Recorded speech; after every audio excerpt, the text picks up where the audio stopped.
જય સ્વામિનારાયણ। પાપ અને પુણ્ય આ બે મુદ્દાઓ પર જીવન વ્યતીત કરતી વ્યક્તિ એટલે સંસારમાં જીવનાર જીવાત્મા। મનુષ્યનો જન્મ જ્યારે થાય ત્યારે બાળક નિર્દોષ ચોક્કસ હોય પણ નિર્વાસનિક નહીં।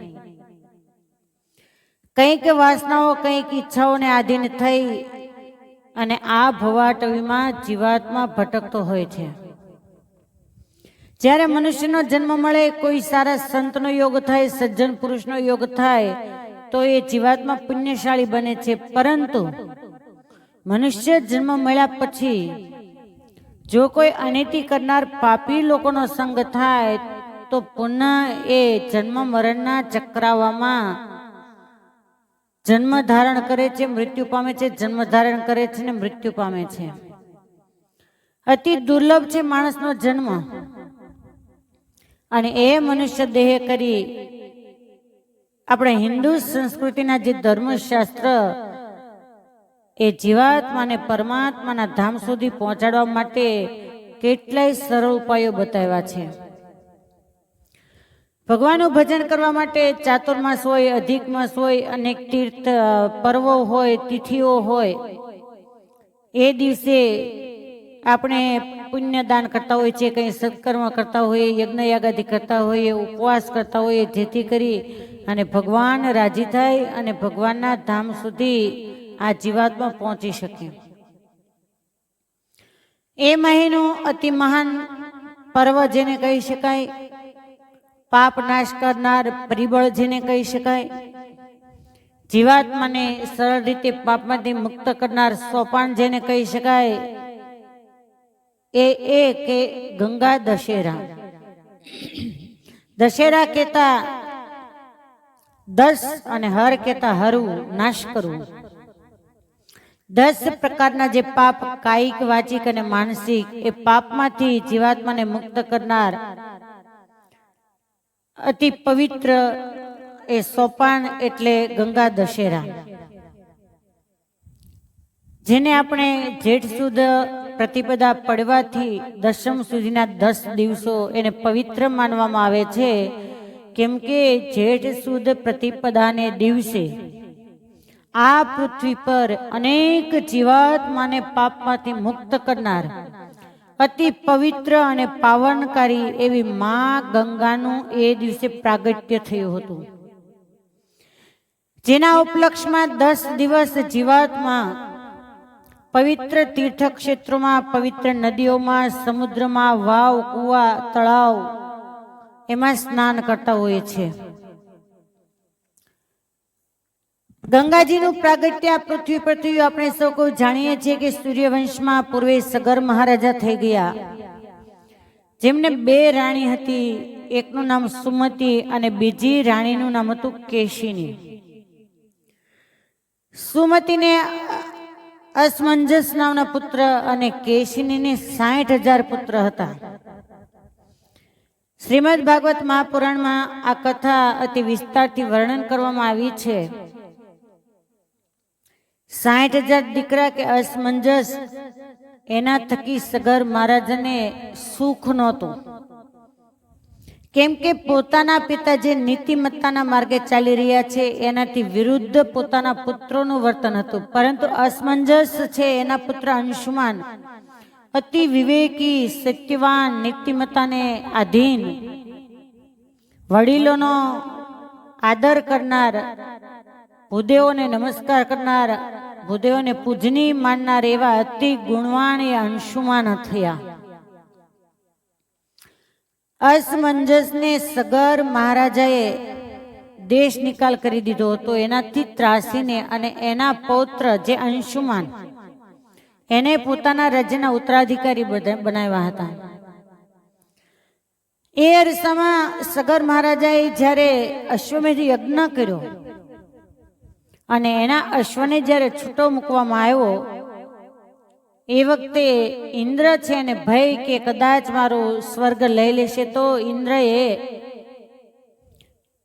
છળથી એ અશ્વ એને કપિલ મુનિના આશ્રમમાં બાંધી દીધો, જે કપિલ મહામુનિ સાંખ્યોગના ફલપ્રદાતા, એના પ્રવર્તક, એ પોતાની પર્ણકુટીમાં આશ્રમમાં જ્યાં તપશ્ચર્યા કરી રહ્યા છે ત્યાં અશ્વને સંતાડી દીધો. મુનિને કઈ ખબર નથી ને અશ્વ ગુમ થતા સગાર મહારાજાના દીકરાઓએ પૃથ્વી પર ગમે ત્યાંથી અશ્વને ખોળવા માટે જ્યારે અશ્વ નહીં મળતા ત્યારે પૃથ્વી ખોદી અને જેને આપણે આજે સાગર નામથી ઓળખીએ છીએ, કપિલ મુનિના આશ્રમમાં અશ્વને જોયો, કાંઈ પણ કારણ જાણ્યા સિવાય. આ કપિલ મુનિ જ આ અશ્વને બાંધનાર છે, ચોરનાર છે એવું વિચારી અને જ્યારે 60,000 દીકરાઓ કપિલ મુનિને મારવા માટે હથિયાર ધારણ કરીને જાય અને એ વખતે કપિલ મુનિ એને આંખ ખોલવી અને ખોટો ચોરીનો આક્ષેપ કપિલ મુનિના પર નાખ્યો કે તમે જ ચોર છો અને અશ્વને તમે બાંધ્યો છે, ત્યારે કપિલ મુનિ અતિ ક્રોધાવેશમાં આવી અને 60,000 દીકરાઓને ભસ્મ કરી દીધા. આ બાજુ અંશુમાન એને ખ્યાલ આવ્યો કે પોતાના કાકાઓ એનું આ રીતે મૃત્યુ થયું છે અને કપિલ મુનિના આશ્રમ આવી અતિ વિવેકથી દંડવત પ્રણામ કરીને ક્ષમા યાચના માગી. ત્યારે કપિલ મુનિ અતિ રાજી થયા અને બોલે કે માગો, આપણે શું જોઈએ છે, કયા કારણથી તમે મારા આશ્રમમાં આવ્યા છો?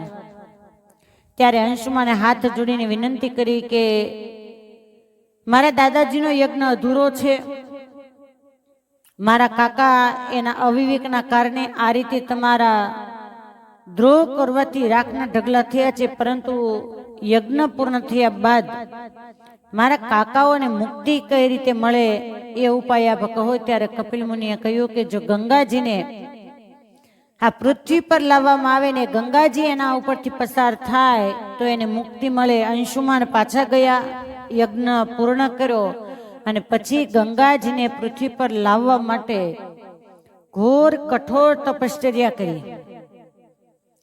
પોતાનું શરીર ભસ્માવશેષ થઈ ગયું. આ લોકની અંદર એના જે શ્વાસ એનો અવધિ પૂરો થયો, પરંતુ ગંગાજી એવા નહીં. અને પોતાના જ પુત્ર દિલીપ એ જ્યારે રાજ્યાસન સંભાળતા હતા, દિલીપ મહારાજાને ખ્યાલ આવ્યો કે પિતાજી જે લક્ષ્યથી ગયા હતા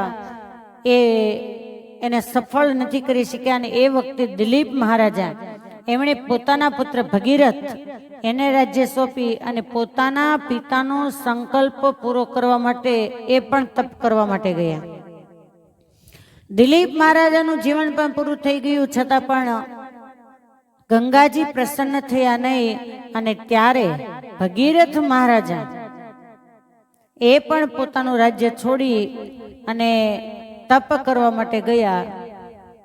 3 પેઢી પૂરી થઈ ગઈ અને જ્યારે ભગીરથ મહારાજા તપ કરે છે, બ્રહ્માજી ઉપર તપ કર્યું, અતિ કઠોર તપના કારણે બ્રહ્માજીએ પ્રસન્ન થઈને વર માગવાનું કહ્યું. ત્યારે ભગીરથ મહારાજા કહે છે કે 3 પેઢી જે કારણથી ખપી ગઈ છે, બસ એનું એક જ કારણ છે કે ગંગાજીનું અવતરણ પૃથ્વી પર થાય. અને ત્યારે ગંગાજી ભગીરથ મહારાજાની કઠોર તપના કારણે અતિ કઠિન તપસ્યાના કારણે આ પૃથ્વી પર આવ્યા. અને જે ગંગાજીને આજે પણ આપણે ભાગીરથી ગંગા તરીકે ઓળખીએ છીએ અને જે દિવસે આ લોકમાં ગંગાજી પધાર્યા એટલે કે જેઠ સુદ પડવાનો પ્રતિપદાનો દિવસ, ત્યારથી આજ સુધી કોઈ પણ સંપ્રદાયને માનનાર હોય, કોઈ પણ દેવના અનુયાયી હોય, સમગ્ર હિન્દુ સંસ્કૃતિમાં આ તહેવાર ઉજવવામાં આવે છે.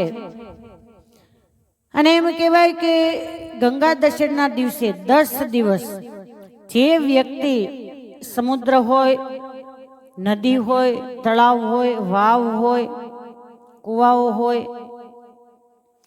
એ જગ્યાએ 10 દિવસ સુધી સ્નાન કરે તો એ 10 પ્રકારના જે મહાન પાપ એમાંથી મુક્ત થાય છે.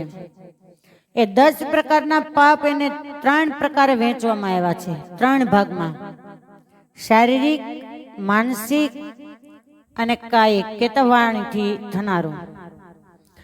શારીરિક પાપમાં હિંસા કરવી, ચોરી કરવી અને પરસ્ત્રી ગમન કરવું, આ મહાન ભયંકર 3 પ્રકારના પાપ જેને શારીરિક પાપ તરીકે માનવામાં આવે છે. તો કોઈ તીર્થની અંદર સ્નાન કરનાર, 10 દિવસ સ્નાન કરનાર વ્યક્તિ આ પાપમાંથી મુક્ત થાય છે. ત્યાર પછી છે માનસિક પાપ, કે બીજાનું ધન હરી લેવાના વિચારો આવ્યા, બીજાનું ખોટું વિચારવું, ખરાબ વિચારવું, અહિત વિચારવું અને પોતાની જે ધારણાઓ એ અસત્ય હોય છતાં પણ એના ઉપર અડગ રહેવું. કોઈ પણ વ્યક્તિની સાથે આપણે કંઈ પણ સામેની વ્યક્તિ આપણને સત્ય બતાવતી હોય પણ આપણે એ માનવા માટે તૈયાર ન હોઈએ તો પોતાની અસત્યતા ઉપર અડગ રહેવું, આ જે પાપ, એમાંથી મુક્ત થવા માટે જે વ્યક્તિ જેઠ સુદ પડવાથી દશમ સુધી સ્નાન કરે એ આ પાપમાંથી મુક્ત થાય છે. ને ત્યાર પછી છે વાણીથી થતું પાપ. એમાં કટુ વચન બોલવું, કોઈ પણ વ્યક્તિના દિલને ઠેસ પહોંચે એવું કટુ વચન કહેવું, ખોટું બોલવું એ પણ મહાન પાપ છે. કોઈની ચાડી ચુગલી કરવી અને ત્યાર પછી ખોટું વ્યર્થ બોલવું. ઘણીવાર આપણે એમ સાદી ભાષામાં કહીએ કે ગામ ગભાટા મારવા, એમાંથી કેટલાયનું હિત થતું હોય છે, કેટલાયના દિલને ઠેસ પહોંચતી હોય છે, કેટલાય નિર્દોષ એનો દ્રોહ થઈ જતો હોય છે. તો આ જે 10 પ્રકારના પાપ, ચોરી કરવી, હિંસા કરવી, પરસ્ત્રી ગમન કરવું, બીજાનું ધન લઈ લેવું, બીજાનું ખોટું વિચારવું, પોતાનું અસત્ય એને સત્ય ઠેરવવા જતા કેટલાય એમાં દુઃખી થતા હોય. ત્યાર પછી કટુ વચન બોલવું, ખોટું બોલવું, કોઈની ચાડી ચુગલી કરવી અને વ્યર્થ બોલવું, આ 10 પ્રકારના પાપમાંથી જીવાત્મા મુક્ત થાય છે. માટે જેઠ સુદ દશમથી જેઠ સુદ પડવાથી જેઠ સુદ દશમ સુધી કોઈ પણ તીર્થ ક્ષેત્ર હોય ત્યાં અવશ્ય સ્નાન કરવા જવું. ને કદાચ કંઈક એવું બને કે એવા ગામ હોય કે જ્યાં કુવા, વાવ, તળાવ, નદી કે સમુદ્ર એ ન હોય તો પોતાના ઘરે સ્નાન કરતી વખતે ગંગા, યમુના, સરસ્વતી, ઉન્મદ ગંગા એ આદિ જે નદીઓ એને મનની અંદર હું એમાં સ્નાન કરું છું એવો વિચાર કરી, એવો સંકલ્પ કરી અને સ્નાન કરવું. અથવા તો ઘણીવાર સારા સત્સંગીના ઘરની અંદર ઉન્મદ ગંગાના જળની બોટલો ભરી હોય, કોઈ પણ તીર્થક્ષેત્ર, નદીઓ, એનું જળ ઘરની અંદર રાખવામાં આવતું હોય તો ડોલની અંદર થોડું એ જળ ઉમેરીને સ્નાન કરવું, જેથી કરી આપણે તીર્થની અંદર સ્નાન કર્યા કહેવાય. અને એનાથી એ વિશેષ કે 10 દિવસમાં જો કોઈ નદી, વાવ, કુવા, તળાવ ગામમાં ન હોય તો એક દિવસ કોઈ પણ તીર્થ ક્ષેત્ર નજીક થતું હોય, ગઢડા હોય, વડતાલ હોય કે કોઈ પણ સમુદ્ર નજીક થતો હોય તો એક દિવસ ત્યાં જઈને સ્નાન કરવું, જેથી કરીને આપણે ગંગા દશેરાનું સ્નાન કર્યું કહેવાય. 10 પ્રકારના પાપને હરનાર એ દિવસ એટલે કે ગંગા દશેરાનો દિવસ. શક્ય બને તો 10 દિવસ સ્નાન કરવું, શક્ય ન બને તો 10 દિવસમાં એક દિવસ તો સ્નાન કરવા તીર્થક્ષેત્રની અંદર અવશ્ય જવું. આ છે ગંગા દશેરાના પવિત્ર પર્વ દિવસ, જે જીવાત્માને સરળ રીતે 10 પ્રકારના પાપમાંથી મુક્ત કરી અને પરમાત્મા સુધી પહોંચાડે છે. પવિત્ર એવા ગંગાજી જે હરિદ્વાર, ઋષિકેશ, કાશીની અંદર વહી રહ્યા છે, ત્યાં ન જઈ શકે તો કાંઈ નહીં, પણ એ ગંગાજીને ઘેર બેઠા પ્રાર્થના કરીએ કે હે ગંગા મૈયા, આપ તો પાપને પ્રજાળનાર છો, પાપમાંથી મુક્ત કરનાર છો, પાપને હરનાર છો. જાણે અજાણે કંઈક મારાથી નાના મોટા પાપ કર્મ થઈ ગયા હોય તો આપ અમારા મનના સંકલ્પને જાણી અમે ત્યાં પહોંચી શકીએ એમ નથી. આપ અહીંયા અમે બેઠા છીએ, ત્યાં બેઠા થકા અમારા એ પાપને હરો, એ પ્રાર્થના કરવી, જેથી કરી અને આપણને એ પુણ્યની પ્રાપ્તિ ચોક્કસ થાય છે. અસ્તુ. જય સ્વામિનારાયણ.